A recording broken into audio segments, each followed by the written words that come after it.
Hey guys, Dr. J here. Today we'll be fighting the Storm King, the last boss in World 4. It is a bit different than the other bosses, but then again, most of the Archdemons are kind of unique experiences. First we'll have to kill most of the Storm Beasts in the next area before he descends and starts attacking us. If we're a purely melee build, that will be somewhat problematic. Not only do we need to find a way to hit the Storm Beasts, but the Archdemon will also be out of range of our weapon, as he'll keep flying above us. Thankfully, the devs have provided us with a way to do that. There is a sword we can pick up from the boss arena that has a special property while we're in World 4-3. Using it, we'll split the air in front of us, and this blast can reach the flying enemies here. They've also left a hint about this sword in a message on the ground, which was a nice touch.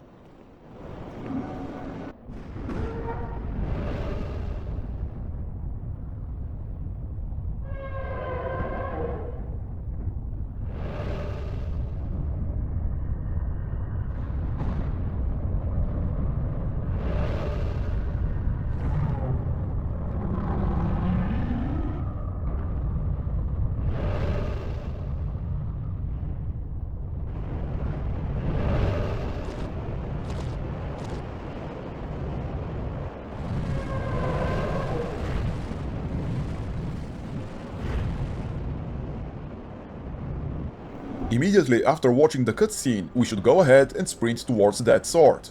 Without it, there's nothing we can do here. This is the message I mentioned. The sword is in the middle of that stone formation on the left, which is pretty convenient since we can use these stones as cover against the attacks of both the Storm Beasts and the boss. Here's the sword. After we pick it up, we'll need to equip it, of course. The stat requirements are non-existent, so we don't have to worry about them. Oh, and there's also nothing else we need to prepare for this fight. We'll only rely on the sword. It's called Storm Ruler, by the way. Now we'll need to start killing off the Storm Beasts. It will take a while, so I'll speed it up a bit.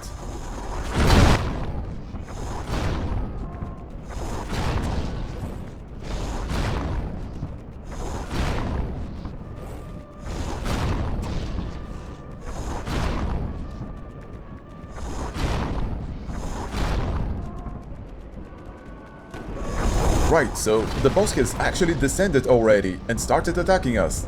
He only has one type of attack. Every time he passes by us, he'll send an incredible amount of homing stingers our way. They do a lot of damage, so the only way to avoid them is by finding good cover. After his barrage ends, we'll have an opportunity to attack him. Unfortunately, the range of the Storm Ruler is not that great, so we'll only be able to hurt him if he's flying towards us. I like using this rock for cover, but you can choose whichever one works for you. Something I forgot to mention is that I'm pressing the R1 button to attack with the Storm Ruler. Anyway, now we'll just have to wait until the boss approaches us, spends his stingers, and we can then have an opportunity to attack him. Which makes this one of the most boring boss fights in the game. Unfortunately, it's entirely possible to die to him, since, like I said, his stingers are homing, and getting hit by two of them in quick succession will kill you. On the other hand, the best you could hope for is hitting him 3 times on each pass. So, at the very least, you need 3 cycles to kill him. So, I guess I'll be speeding this next part up again. It's really just mostly waiting for him. As far as I know, there's no way to kill him any faster.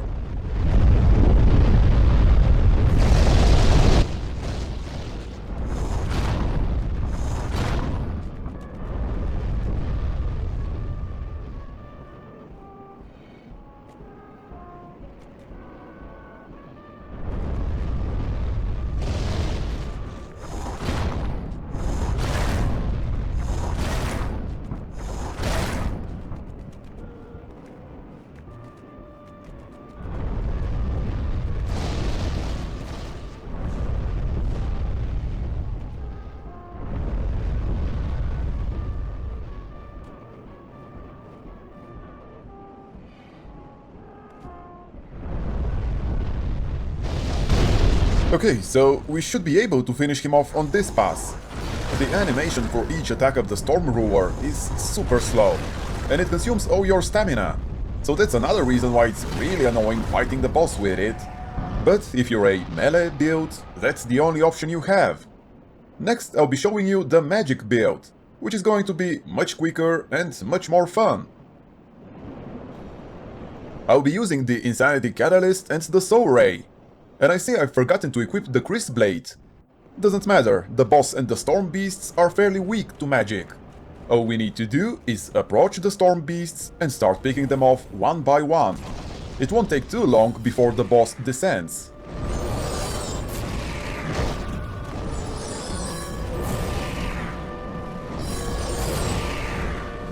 The fight with the boss will be similar to when we used the Storm Ruler.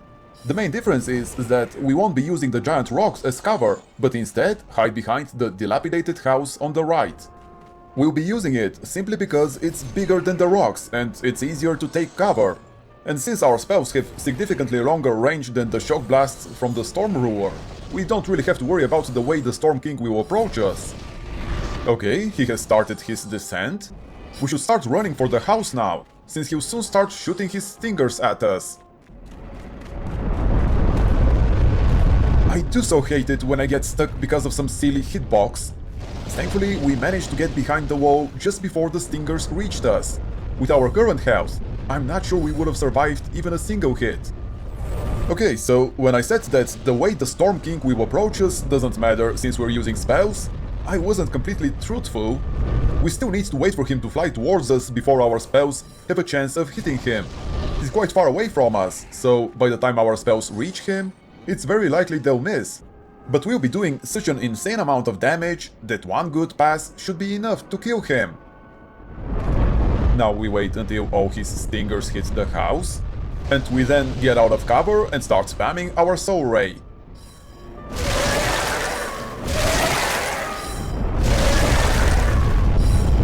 There we go. Easy peasy. I mean, again, I'm very over-leveled for this boss, but it doesn't matter how many Archdemons you've already killed.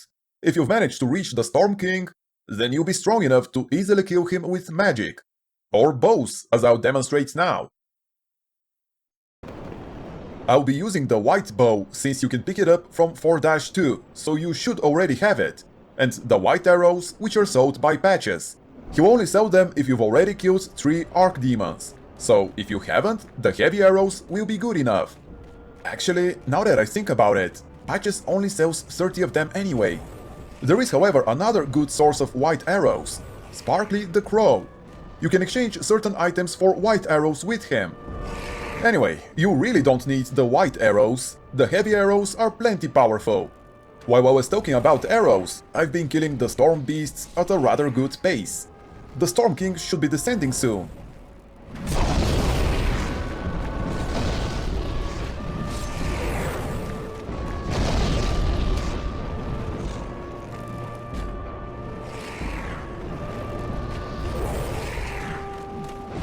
Yeah, here he comes.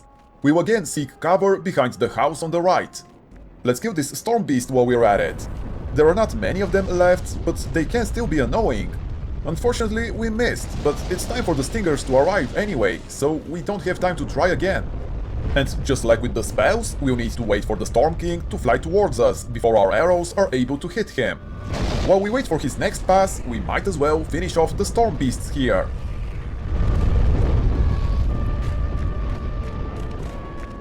The Storm King is turning around. Let's see if I won't be able to kill the last Storm Beast with manual aim. Nice! I wasn't really expecting to, and we didn't really have to do it. But that was at least a good use of our free time while waiting for the Storm King to arrive. Okay, that was the last of the stingers. Let's see if we'll manage to kill him in one cycle. You should change the lock-on point during his pass to the one nearest to you, to maximize your damage. Nice!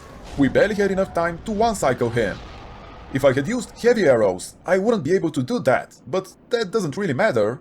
All we had to do is wait for him to pass near us again. Well, that was it for this boss fight. If the video was helpful to you, I would appreciate it if you press the like button and subscribe to my channel. And as always, I'd love to hear your thoughts about this boss fight. Goodbye and see you next time!